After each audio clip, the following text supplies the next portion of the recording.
아스트라제네카 백신 사전 예약이 오늘 마감됩니다. 그리고 내일부터는 자녀 백신 예약이 주로 60세 이상 어르신에게 먼저 배정됩니다. 국내 신규 확진자는 이틀째 600명대를 기록했는데 특히 대구에서 하루 만에 확진자가 70명 넘게 나왔습니다. 자세한 내용 류재복 해설위원, 이형민 세브란스병원 진단검사의학과 교수와 짚어보겠습니다. 두 분 안녕하십니까? 안녕하세요. 네. 자, 지금 백신 접종이 이제 속도를 내고 있는데 내일부터는 이제 자녀 백신에 대해서 좀 방식이 달라집니다. 이제 60세 이상에게는 방문이나 전화로도 예약이 가능하지만 젊은 층에게는 이제 앱으로만 예약을 할 수 있게 하다 보니까 이 부분에 대해서 또 뭐 형평성 논란이 있다고 하는데 일단 방역 당국에서는 고령층 접종이 우선적으로 중요하다 이렇게 보고 있는 거 아니겠습니까? 그러니까 이제 전 세계적으로 이 백신 접종의 이제 그 마지막 대상을 이제 어린이를 놓고 지금 이제 연구도 진행 중이고 뭐 그 임상도 진행 중인데요. 그 부분에 대한 비판 여론이 상당히 높습니다. 그 이유는 뭐냐면 전 세계에서 지금 그 100개 나라 정도가 접종을 시작도 못 하고 있습니다. 되게 이제 좀 형편이 좋지 않은 나라들. 이렇게 백신이 전 세계적으로 부족한데 어린이에게 먼저 맞춘다는 것은 맞지 않다라는 그런 의견들이 나오거든요. 왜냐하면 이 코로나19의 특징이 나이가 많을수록 쉽게 걸리고 증상도 무겁습니다. 어린이들은 사실상 무증상으로 끝나는 경우도 많거든요. 그렇다면 한정된 백신 물량의 효용성을 놓고 볼 때 잘 사는 나라에서 어린이에게 먼저 접종하는 게 맞느냐 아니면 정말 필요한 나라에 우선적으로 공급하는 게 맞느냐 이런 거거든요. 그러니까 어제 정부가 정했던 이런 그 자녀 백신의 활용 방안도 마찬가지라고 봅니다. 이달 말까지 60살 이상의 이제 고령층의 백신 목표가 80% 정도로 잡혀 있는데 어제까지 예약된 거 보면 한 75% 정도 됐거든요. 그렇지만 하여간 연세가 많은 분들은 한 분이라도 더 맞는 게 중요합니다. 그래서 자녀 백신을 그런 방식으로 쓰겠다. 이게 약간 바뀐 거죠. 그전에는 그렇게 하지 않다가. 그래서 쉽게 얘기하면 한 접종센터, 그러니까 병원에서 센터가 아니고 이제 위탁 의료기관이겠죠. 아스트라제네카는. 거기서 하루에 이제 10병 분량을 맞춘다 이겁니다. 그러면 뭐 자녀 백신이라는 게 남을 수 있지 않습니까? 원래 5명 이상 나오면 이제 병을 까니까요. 근데 계속 남는 분량은 미리 신청한 예비 명단, 대개 이제 60살 이상이 되시는 분들에게 우선적으로 주고 마지막 10병째에 남는 분량이 있습니다. 왜냐하면 5명 이상이면 이제 병을 열 수 있고 최소 잔여용 주사기를 쓰면 12명까지 맞을 수 있으니까 많으면 7명까지 남게 되죠. 마지막 10병째. 그것은 60살 미만이 당일 예약해서 당일 접종이 가능합니다. 하지만 그 전까지는 전부 60살 이상 어르신들에게 우선적으로 주겠다는 것이고 얀센도 마찬가지입니다. 얀센은 이제 5명분인데요. 얀센은 그 6명까지 맞을 수가 있는 것이죠. 역시 마찬가지로 마지막 병에 남는 분량만 당일 예약으로 가능한다. 그러니까 내일부터는 그 앱이나 이런 것을 통해서 맞을 수 있는 사람의 숫자가 점점 훨씬 더 줄어드는 것이죠. 그 얘기는 이것은 형평성의 문제에서 다룰 게 아니라 그 연령별 위험도 이것을 기준으로 했다는 걸 좀 이해하실 필요가 있습니다. 고령층 접종을 그만큼 중요하게 보고 있는 상황이다 이런 말씀으로 이해가 되는데 오늘 60세 이상 또 74세 미만 그리고 돌봄 인력 등에 대한 아스트라제네카 백신 사전 예약이 종료가 됩니다. 저희가 앞서서 전해드렸는데 현재 고령층의 아스트라제네카 백신 예약률을 보면은 76.2%로 나오더라고요. 정부 목표가 80%인데 꽤 가까워진 상황입니다. 예, 맞습니다. 이제 76% 정도 지금 예약하신 걸로 되어 있는데 이제 재미있는 거는 그 안에서도 또 연령대별로 조금 차이가 납니다. 그래서 그 어저께 데이터를 보시면은 70에서 74세까지가 78.8%였었고요. 그다음에 65에서 69세가 76.6%. 그다음에 60에서 64세가 71.2%로 해서 연령이 조금 더 젊어질수록 예약률이 조금 낮은 그런 양상을 보였고요.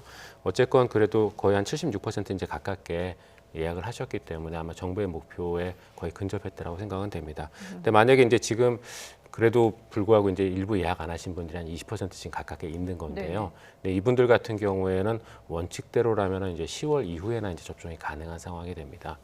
그런데 이분들은 이제 조금 전에 해설위원님도 말씀을 주셨지만 굉장히 코로나19에 노출됐을 때 또 감염됐을 때 큰 피해가 예상되어지는 네. 이제 연령대들이거든요. 그리고 또 지금 이제 예방 접종이 시행된 국가들 중에서도 지금 코로나19가 아직 줄어들지 않고 있는 상황들이 일부 있는데 그게 보면은 예방 접종 시행과 동시에 사회적 거리두기가 완화되다 보니까 미접종자 위주로 지금 코로나19 감염이 계속 생기고 있어서 지금 네. 줄지 않는 것들이거든요. 그래서 이런 것들을 고려했을 때 그 고연령층의 고령층에 대한 어떤 코로나19 예방 접종은 앞으로도 계속 좀 더 신경을 써야 되고 그러다 보니까 이제 해설위원님 말씀하셨던 것처럼 자녀 백신도 그분들 위주로 이제 접종하겠다라는 정책이 나온 걸로 생각이 됩니다. 예. 아무래도 이제 연령이 높을수록 중증이나 이렇게 사망까지 이어지는 그런 치명적인 그 상황들이 많이 생기기 때문에 고 연령층 접종에 상당히 이제 주의를 기울이고 있는 그런 상황인데요. 근데 이 아스트라제네카 같은 경우에는 사실 1차고 2차 간격이 상당히 넓지 않습니까? 11주나 걸리는데 방역 당국에서 이걸 줄일 수 있는 방법을 찾고 있다. 그러니까 줄이는 것도 감안을 하고 있다라고 하거든요. 이게 가능한 건가요? 예, 가능은 합니다. 왜냐하면은 지금 아스트라제네카 백신 같은 경우에는 지금 접종 원칙이 어떻게 되어 있냐면은 11주가 되는 날부터 더하기 7일 이내에 접종을 하도록 권고를 하고 있거든요. 네. 근데 이제 그렇게 권고한 이유는 이 아스트라제네카 백신 같은 경우에는 2차 접종의 기간이 멀면 멀수록 훨씬 더 이제 효과가 좋기 때문에 그렇게 권고를 하고 있지만 네. 사실 아스트라제네카 백신의 식약처에서의 2차 접종 기간 승인은 4주부터 12주였었습니다.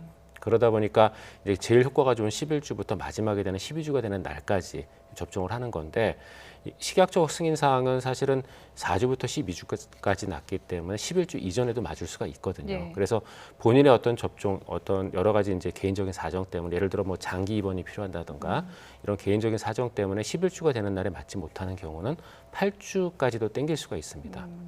그래서 8주에서 11주까지도 접종이 가능하고 그다음에 뭐 해외에 공무로 출장을 간다던가 하는 경우에 있어서는 4주까지도 저희가 접종이 가능합니다. 근데 이게 그 접종 기간이 11주가 넘어갈수록 효과가 더 좋다라고 했기 때문에 빨리 당긴다고 해서 무조건 좋은 건 아닌 것 같은데 어떤가요? 예, 맞습니다. 그래서 말씀드렸던 것처럼 그 가장 좋은 효과를 예. 볼 수 있는 기간은 11주 되는 날부터 7일 이내이고요. 어쩔 수 없는 본인의 사정 때문에 2차 접종을 그 시기를 놓치는 경우, 그런 경우에는 우리가 예외 규정처럼 해서 8주까지도 당길 수가 있고, 그다음에 공무로 인해서 이제 해외를 나가는 경우, 그때는 이제 아예 2차 접종을 못 할 수도 네. 있거든요. 근데 그거보다는 그래도 4주에서 8주 사이에 접종을 하는 게 더 나으니까 그러면 이제 4주에서 8주까지 모두 당기는 것이 아니라 부득이한 경우에만 그렇게 한다라는 맞습니다. 겁니다. 예. 그냥 해외여행을 간다거나 개인적인 사유의 경우에는 좀 당기기가 어렵겠네요. 예, 그거는 어렵습니다. 알겠습니다. 자, 이렇게 최근 상황을 보면 고령층뿐만 아니라 그리고 자녀 백신 예약 등을 통해서 젊은 층의 접종도 속속 이루어지고 있는 상황인데요. 그러다 보니까 민간에서도 백신 휴가가 도입되고 또 쓰는 분들도 있는 그런 상황입니다. 그런데 대부분 대기업 중심으로 이루어지고 있다. 근무 환경에 따라서 백신 휴가도 양극화되는 거 아니냐 이런 지적도 있습니다. 아쉬운 부분인데요. 백신 휴가가 우리나라에 도입된 게 4월 1일입니다. 꽤 됐죠. 그때부터 이제 뭐 이런 의견들이 많이 나왔었죠. 그러니까 공공부문들, 네. 공공부문들은 뭐 원칙대로 쓰면 됩니다. 주사 맞고 다음날 하루 휴가가 있고 이상 반응이 있으면 하루 더 쓸 수 있는. 그러니까 공공부문은 큰 문제가 없는데 이제 민간 부분은 이제 바로 이제 이런 걱정했던 부분들이 나오는 거죠. 한마디로 휴가에 빈익빈 부익부 현상이 일어날 것이다. 이건 뭐 너무나도 자명하다. 실제로 대기업이라든가 큰 회사들은 다 백신 휴가를 다 도입을 했습니다. 네. 그런데 문제는 중소기업 같은 곳이죠. 이런 곳들은 사실은 직원 수도 많지 않고 또 직원 유급 휴가를 줄 수 있는 형편이 안 되지 않습니까? 그래서 초기에 휴가 도입 단계부터 전문가들이 이 부분은 최저임금성의 하루 일당을 정부가 좀 보조해줘야 된다라는 얘기를 많이 네네. 했거든요. 왜냐하면 이 휴가를 쓰고 안 쓰고의 문제에 따라서 상당히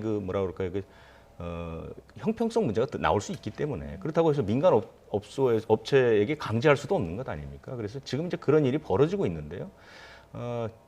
아쉽게도 이제 4월 1일이 도입이 됐는데도 불구하고 아직까지 이런 논의가 없습니다. 네. 그래서 지금이라도 논의를 해서 왜냐하면 이제 곧 이제 많은 사람들이 이제 접종을 하게 되는데 네. 빨리 이 부분에 대한 납득할 만한 대책은 나와야 된다고 봅니다. 그렇군요. 자, 그런가 하면 지금 이제 그 백신을 한 번이라도 맞은 사람들은 다음 달부터는 이제 야외에서는 마스크를 벗을 수 있는 그런 상황이지 않습니까? 근데 제주도가 지금 이제 확진자도 많이 나오고 있고 여러 가지로 좀 위기감을 느껴서 그런지 제주도는 마스크 착용을 허용하는 그러니까 마스크 착용을 풀어주는 것을 좀 예외로 두려고 하는 것 같은데요. 이게 지자체마다 좀 다르게 기준을 적용할 수 있는 건가요? 그게 이제 그 제주도가 그러니까 지난달 한 달이 네. 올해 들어서 넉 달치보다 훨씬 많고요. 예. 지난 1년에 걸린 사람에 육박할 정도로 많이 나왔고 그렇죠. 거기다가 이제 변이 바이러스도 발견이 됐고요. 최근에도 하루에 2자릿수 발생이 계속되고 네네. 있거든요. 이러다 보니까 사실 제주도는 가장 그 목표로 두는 게 여름 휴가입니다. 되게 이제 제주도의 산업 구조를 보면 관광 분야의 수익이 이제 거의 많은 부분을 차지하지 않습니까? 그렇죠. 그런데 이제 본격적인 관광철, 그러니까 7월, 8월을 맞기 전에 제주도를 이른바 나름대로 코로나19의 청정지대로 만들어야 이제 손님들이 들어올 수 있는데 지금 이제 그게 많이 어그러졌거든요. 네네. 그래서 그 부분은 이제 제주도 의회에서 적극적으로 개진을 하고 있습니다. 그래서 제주도는 당분간 예외로 두자. 예외로 두고 이 마스크 쓰는 문제부터 다시 한번 검토를 해야 된다. 이렇게 이제 얘기를 하고 있고 또 이제 제주도 의회의 상임위 차원에서는 제주도민을 백신을 우선 맞추자. 뭐 이런 얘기 네. 이제 그 안건도 올라갔거든요. 네. 그런데 제주도 방역 당국의 입장은 비슷합니다. 현재 지금 제주도는 그 2단계를 적용하고 있거든요. 네. 그렇기 때문에 상당히 상황이 엄중하다. 그렇기 때문에 곧 그 제주도만의 방역 대책을 발표하겠다 이렇게 얘기가 나온 것이고 방향은 아마 6월 정도는 좀 확 옥죄는 방향으로 가지 않을까 이렇게 생각이 됩니다. 네. 지금 제주도민에게 백신을 우선 접종하는 방안에 대해서 말씀을 해주셨는데 교수님은 어떻게 보세요? 특정 지역의 그 지역민들을 우선 접종하는 방안에 대한 의견 어떠신가요? 참 결정하기 쉽지 않은 정책인데요. 근데 이제 나름 이해는 갑니다만 한편으로는 또 이제 어려운 측면이 있는 게 제주도 같은 경우는 지금 말씀 주셨던 것처럼 최근 들어 이제 확진자가 급증하고 있고 여름철 성수기가 되면 분명히 더 많은 확진자가 나올 걸로 예상은 됩니다. 예. 예상은 되는데 제주도 같은 경우에는 그간 단위 인구 10만 명당 확진자 발생이 155명으로 전국의 9개 도 중에서 사실은 6번째로 많은 확진자가 나온 곳이거든요. 그러니까 물론 이제 겨울철에 관광객이 적었기 때문에 그럴 수도 있겠지만 이런 지금까지의 데이터를 놓고 봤을 때는 사실 많은 확진자가 나온 건 아닙니다. 그게 하나가 걸리고 그다음에 두 번째는 제주도의 예방접종률이 사실은 전국 평균보다는 좀 낮습니다.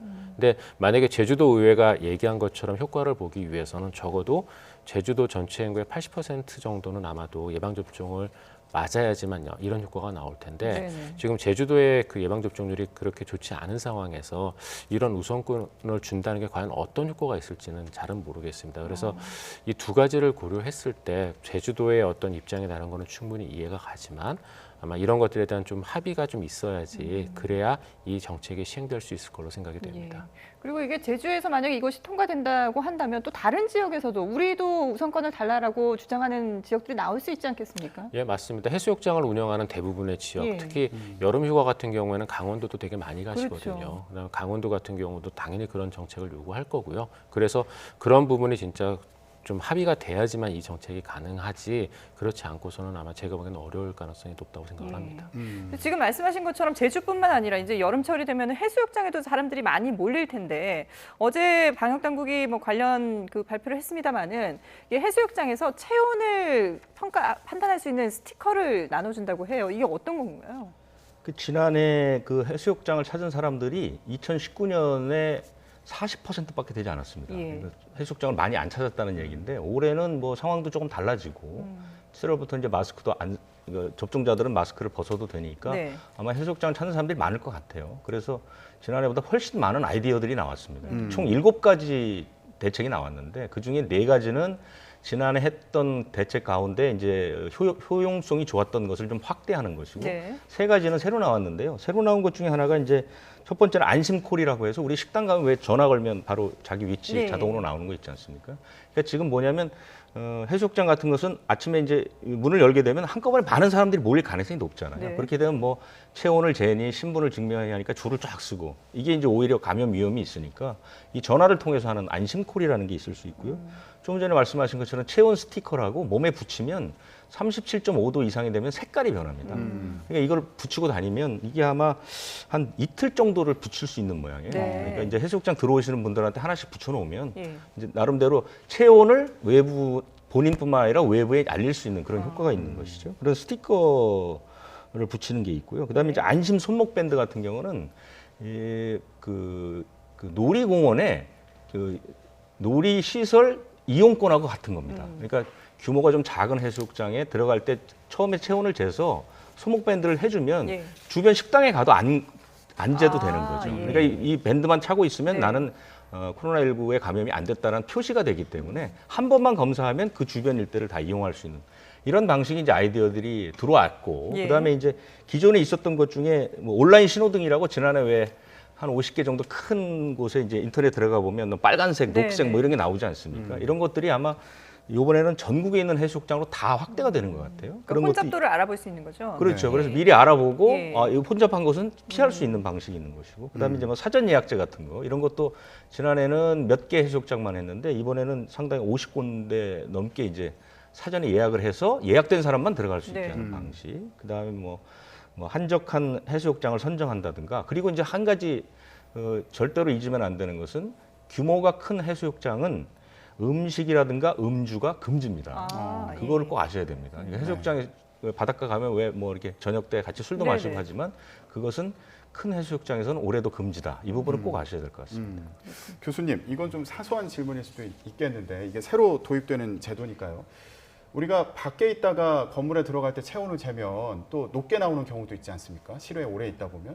해수욕장 같은 경우에도 오래 머물면 체온이 자연스럽게 올라가는 경우도 있을 것 같은데 이게 체온 스티커가 그런 경우에도 구분을 할 수 있을지 이것도 궁금하거든요. 글쎄요, 저도 그 부분은 조금 의심스러운데 왜냐하면 이제 말씀 주셨던 것처럼 해수욕장에서는 이제 태양빛을 받다 보니까 부분적으로 온도가 올라오거나 하는 일들이 네. 생깁니다. 그리고 또 반대의 또 경우도 생기거든요. 체온이 좀 올라간 사람들도 바닷물에 들어갔다 나오면 또 오히려 또 체온이 떨어지거든요. 그래서 이런 부분들이 있기 때문에 체온 스티커는 분명히 조금 사용을 하는 거는 물론 좋은데 네. 안 하는 것보다는 뭐 저도 일부 나올 수 있다고 생각을 하니까요. 하지만 그런 예상 외의 경우들이 생길 수 있다는 거는 조금 주의를 해야 될 것 같습니다. 그리고 이게 지금 뭐 여러 가지 대책들이 나오고 있습니다만 이것만 의존해서는 안 되는 것이 무증상인 경우에도 있을 수 있잖아요. 그러면은 뭐 백신 접종을 한 사람이야 좀 그래도 그나마 낫겠지만 그렇지 않은 경우에는 야외에서 이렇게 마스크도 쓰지 않고 같이 있다 보면은 감염되는 경우가 분명히 나올 수도 있겠다라는 생각이 들거든요.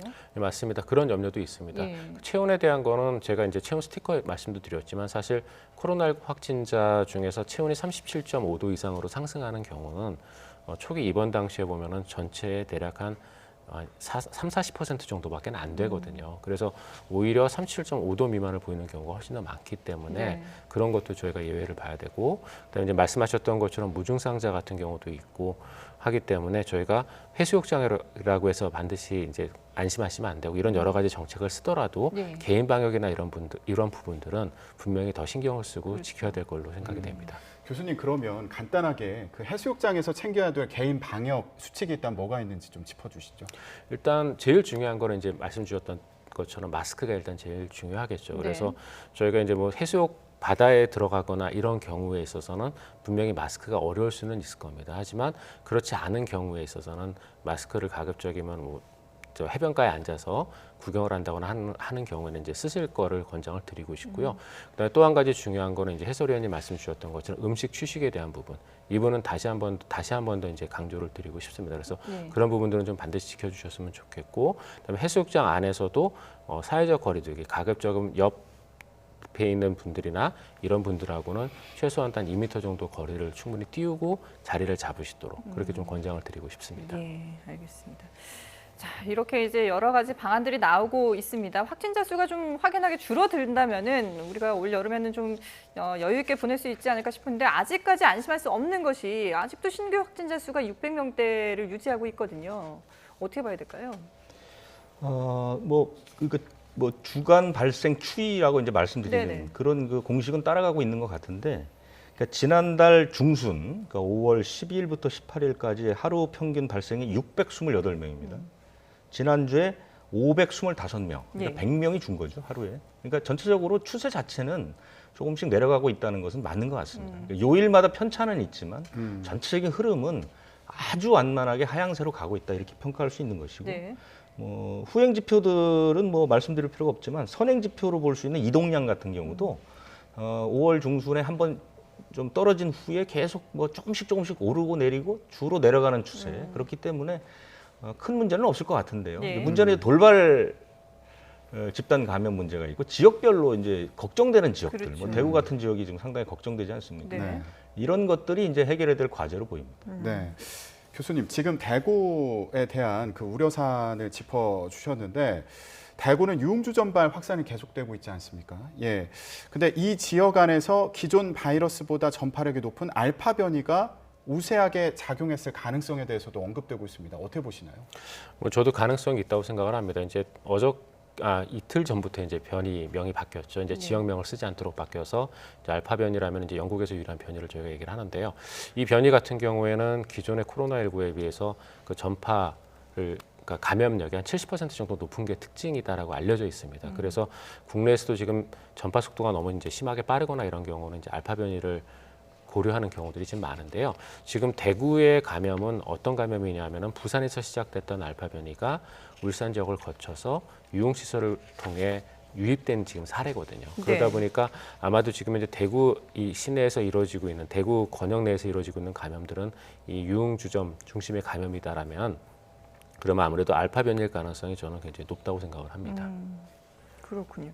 근데 지금 이 백신 접종을 하고 나서 뭐 이제 여러 가지 부작용에 대한 우려도 있고 한데, 근데 지금 보면은 이 아스트라제네카 백신 부작용으로 알려져 있는 혈소판 감소 혈전증, 희귀 혈전증 발생률이 이 백신을 맞고 나서 열이 난다고 해서 우리가 해열제를 먹지 않습니까? 이거보다 오히려 더 안전하다라는 연구 결과가 나왔는데 이거는 어떻게 저희가 해석을 해야 되는 예, 겁니까? 이제 그런 결과가 나왔는데요. 예. 지금 이제 국내 같은 경우에는 아스트라제네카 접종을 하고 나서 혈소판 감소 혈전증 생긴 게 이제 한 살에 보고가 됐거든요. 네네. 그래서 이제 300만 명에 1명 정도 나왔는데 이제 해당 보고에 따르면 해열제 같은 경우에는 뭐 대략 100만 명당 그 해열제를 드시면 100만 명당 한 1000명 정도 혈전증이 생길 수 있기 때문에 훨씬 더 높다라는 이제 보고를 주셨습니다. 네네. 근데 이제 이 말이 나갔더니 그다음에 이제 또 어떤 고민들을 하시냐면 그러면은 예방 접종하고 해열제 먹어야 되는데 열 많이 나고 이러면 안 먹어야 되는 거 아니냐라는 그렇죠. 또 질문들을 갖고 계세요. 근데 사실은 그렇지는 않고요.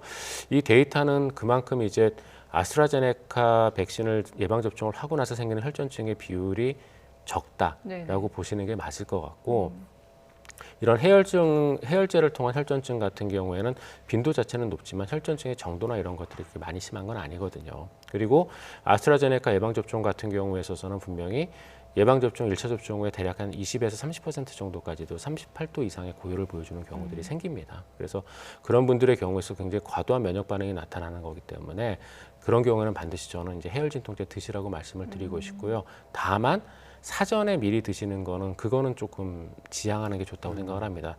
그동안 이제 많이 나왔던 얘기 중에 하나가 아스트라제네카 예방 접종을 하기 전부터 이런 해열 진통제를 먹으면 예방 효과가 있다. 네네. 뭐 이런 얘기들을 많이 하셨는데 사실 예방 접종 하기 전에 해열 진통제를 예방적으로 먹는 거는 미국 질병관리본부에서는 권장하지 않는 사안이거든요. 미국 질병관리본부의 홈페이지에서도 뭐라고 되어 있냐면은 예방 접종하기 전에 이러한 해열 진통제를 예방 목적으로 먹는 건 권하지 않는다라고 명확하게 돼 있습니다. 네네. 그래서 예방 접종 전에 이런 거를 드시는 거는 저도 권하지 않고 싶고요. 예방 접종을 하신 후에 만약에 이제 말씀드렸던 그런 이상 반응이 과하게 나타나는 경우, 그런 경우에 있어서는 해열 진통제를 드시는 게 도움이 되기 때문에 네. 저는 그런 경우는 드시도록 계속 말씀을 드리고 예, 싶습니다. 그러니까 백신 접종 이후에 본인이 견디기 힘들 정도로 열이 난다면은 해열제를 드시는 것도 무방하다 이렇게 봐도 될 것 같습니다. 네, 지금까지 코로나19 상황 유재복 해설위원 그리고 이형민 세브란스 병원 진단검사의학과 교수와 함께했습니다. 잘 들었습니다.